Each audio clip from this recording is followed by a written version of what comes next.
So let's try this. I like blogging, but the latest times I've tried to blog, I for some reason have stopped.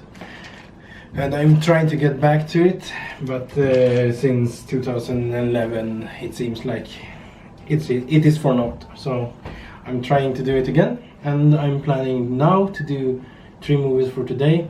This movie, and then some 2 other movies where I will try to do at least one of them in Japanese, but I will not share them in this channel. So my thoughts was to summarize the day, and well, day, whatever, travel, event, everything that happened from going from Luleå and then taking SAS. There was some problem due to how I booked things that forced me to check in twice during the trip. First one time in Luleå, and then in Stockholm there was another problem, and then I got to check in at the counter when I was kind of let into the area before the boarding. But that worked. No biggie in either case. I had good margins. And the first thing I did was I met the Japanese teacher for the Japanese university course in Stockholm. So the main teacher for that course was going back to Japan.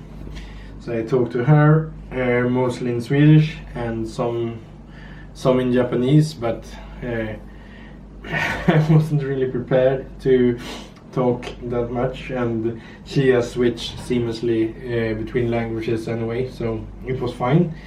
And then we got on a flight, and it was good with legroom, which I was afraid of since I broke my foot, and still it hurt quite a lot, and it's quite swollen, so I was afraid that the plane trip was gonna be bad. And in the beginning, lots of room, no problems, but there was problems, and this problem with my foot I think could only have been solved if I was lying down, because after a while, I don't know, 3 hours into the trip, my leg and my knee and my hip and my other knee has some problems in adjusting, so I couldn't be comfortable, but I managed to sleep at least a little in the beginning of the flight because I was so exhausted from the days before, the week, and all the stuff I had to do the past 2 weeks. And during the flight I sat next to 2 British people that were going to Japan for the first time, so the entire trip there, kind of we watched movies in between, but we talked a lot of Japan and the first experiences and stuff like that, and they showed me their itinerary. They had packed it full with ridiculous amounts of stuff that they knew they weren't gonna make, but it was fun reading and giving comments and tips on different things and stuff like that, and they were really happy, extremely energetic couple, so it was good. Before I went, I hoped I was sitting next to a Japanese person so I could try to do a soft start with the Japanese speaking. That didn't happen, but yeah. And then there was like 6 guys that were traveling from Sweden, Stockholm, and they were so obnoxious. They were kind of screaming to each other, sitting across the back and having loud discussions all the time. They was not the waitress, the stewardess. They told them to shut up a couple of times, but one of them, the ringleader in my eyes, seems to have a problem in remembering instructions, kind of like a 10-year-old kid sugar or something like that.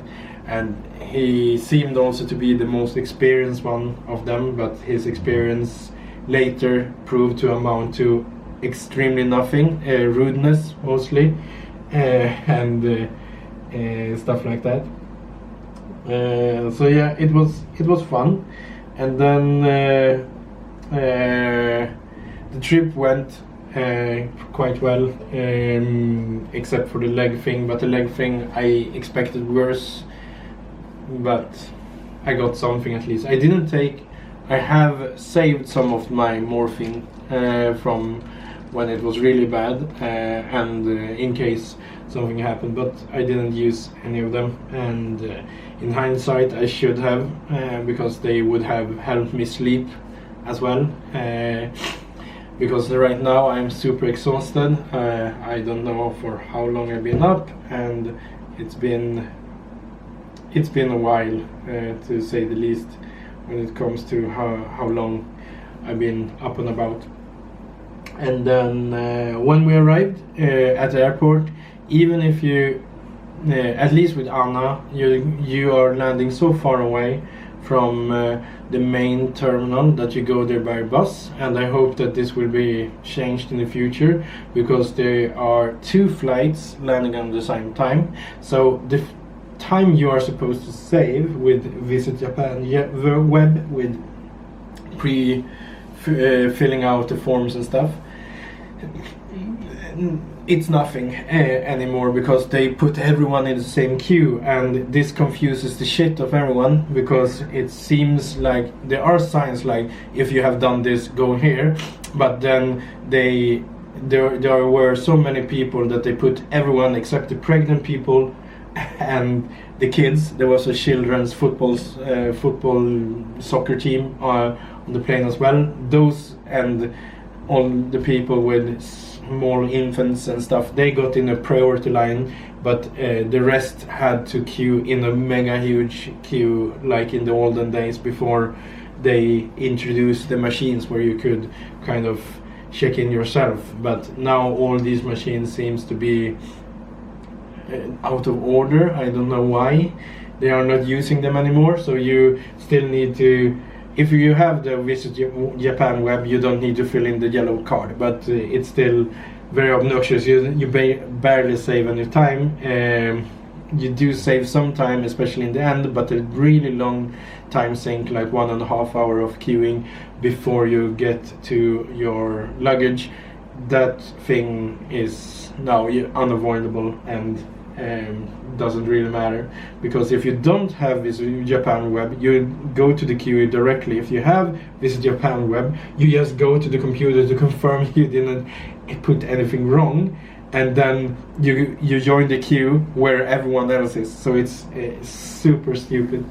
And these very rude guys, they try to trick the personnel, like, oh, but we are special, we want Rapido, and he pretended like Rapido was Japanese to his friends, and everyone knew it wasn't, and they were like, all his friends were like, oh my god, we are making fools of ourselves, and so they at least were ashamed, and he just thought he was funny. And the personnel was stone-faced in the way Japanese people are when they are super annoyed, like just repeating the same thing and hoping the problem will go away, which it did, even though they kind of cut the line twice. The line went like a snake, and they was like, oh, the snake is not moving, here's a gap, let's go there. Oh, another gap, until they got another warning from the personnel on the airport.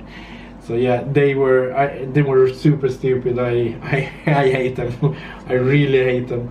But after the luggage and stuff, when people had gotten their stuff, I was just walking, because I'm not used to getting from this point from terminal in Haneda. When you come to Haneda, you come directly to the arrivals at Terminal 3, I think, but this angle was very different, and it was on the other side of where I am used to meet up people. Like last year when I met up Lotta, I met up her where I thought was the only entrance or exit for Haneda, but now they have more exits for international travelers, and that's if I am to meet someone else that comes here in the future, I need to be aware of that.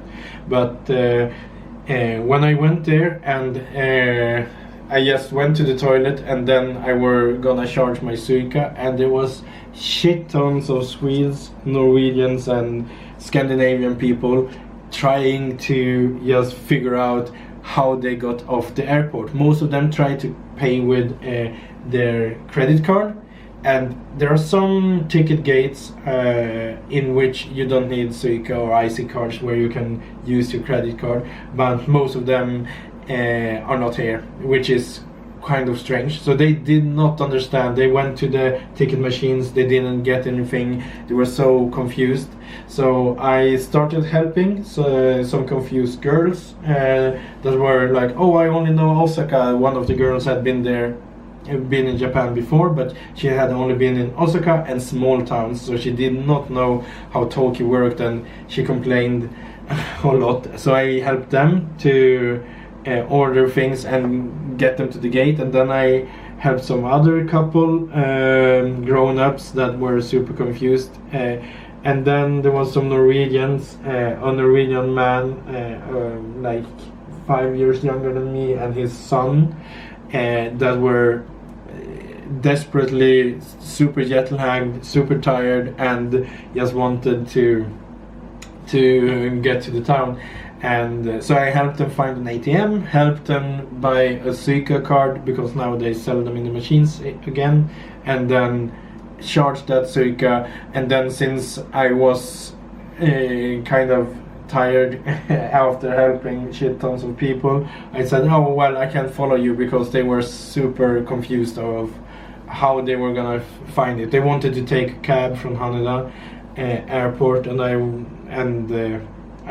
told them it is ridiculously expensive.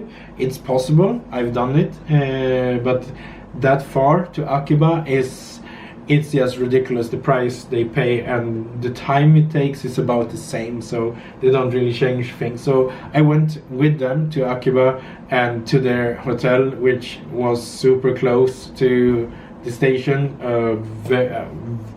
very luxurious hotel. And this guy, he was like, oh, I thought this was the cheapest, 6,000 Swedish crowns or 600 euros for 4 days. And I was like, this apartment that I'm in right now is about that price, a bit higher, for a month and 4 days. So it's ridiculous. I don't understand it at all. So after that, and when we arrived to the hotel, he was trying to pay me and stuff, because he was so relieved of having help all the way and someone that introduced them to a lot of things and just gave them like small hints, or not hints. I told them just about some etiquette details that you kind of notice after a while, but that you as a foreigner, especially after landing, will probably not see, since you are so tired and just want bed and food in either order. And but I told him I managed with quite a lot of insisting that if he wanted to pay me, he could just contact me instead, and we could go out for something some evening, and I could and he could pay for my meal or something, and he agreed to that at least. And then I got to my own devices, went to Shinjuku, got my key to my apartment, this funny thing here, and trying to figure things out here, and there are, I expected last year when I came here, I did Airbnb through a friend of mine, so it was kind of a discounted Airbnb. But anyhow, the Airbnb had towels and amenities, so I did expect that. Since I am trying to travel without any checked-in luggage, and I say it would have gone pretty well. I could have done it even with a towel, but there is nothing in a Sakura house anymore. They are trying to leaving it as bare bones as possible. They have furniture and stuff and a real bed, and I'm very, very surprised that they actually have real pillow. I expect these sandbags pillows with the plastic in them or whatever, but this pillow is very soft and very nice, so I don't even need to find an alternative. The bed is nice. I laid down after taking a shower and I almost fell asleep, it's a good thing in some ways, but it's also a bad thing to fall asleep too early. Even though I could just continue sleeping, it will make me very tired if I oversleep like 10-16 hours or something like that. So I went up and I went out and I went to ramen and well, first I went to ramen, then I got to the apartment after buying a Lawson's towel, and then I took a bath, and the towel was shit. It barely worked. It worked almost for my body. I think, even though it said body towel, I think it was a towel meant for sweat and stuff, not for drying after taking a shower. So I after the ramen and the showering, I did some things with the apartment, tried to make it more nice, and made a list of things to buy. And then I also tried to fix things around here. Just went out to the convenience. I mean, I have all of them just in like 4 corners. So exactly right beside this apartment building, I have a Lawson's. And then across the street I have a 7-Eleven, and across the street like there is an intersection, so in the other corner across the street I have a 7-Eleven that is very hidden, very small, and then there is a mini mart next to that. So yeah, so I went to them and all of them, and tried to find the best amenities for decent prices, and got some hand wash and some soap and some something to clean my hair with, and but they did not have, they had towels but 2 small towels, so that was something I needed to do later. So I bought breakfast and energy drinks and stuff like that, and then later I went back home to check on some things. Almost fell asleep again, and then I decided like I will go to the closest Don Quixote and take a walk there, not take train. So the closest Don Quixote is just 20 minutes walk away, and right now I'm trying to walk as much as possible because my leg I need to have my leg working for most of the trip, and my purpose, one of my goals for this trip, is to walk Yamanote line. So I need to have some kind of mobility in it. I have my rehabilitation things also with me that I will try to do every day. Do a very rigid schedule that probably will focus on studying and rehabilitation most of the time, and then trying to get in as much interacting with Japanese people as possible, because I really need to improve my speaking ability. And also, when I spoke to this Japanese teacher at back in Stockholm, she also described this well, like her tip was mostly talk with people or do a lot of shadowing, and I've done some shadowing back home, but I have too much to do, so I haven't done too much of it. So I will do some more here, was the plan. So shadowing and just talking to people, and it will kind of shake loose, hopefully.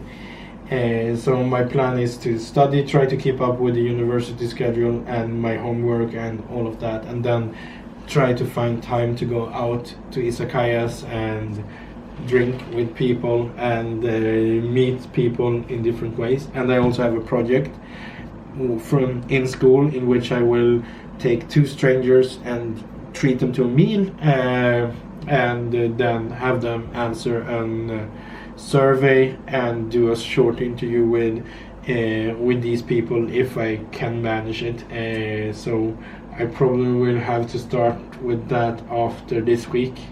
This week I probably won't have time. I don't know. We'll see. It's hard to say. So yeah, but yeah, I went to Donkey, 20 minutes away, to see how my foot would do, and I do limp.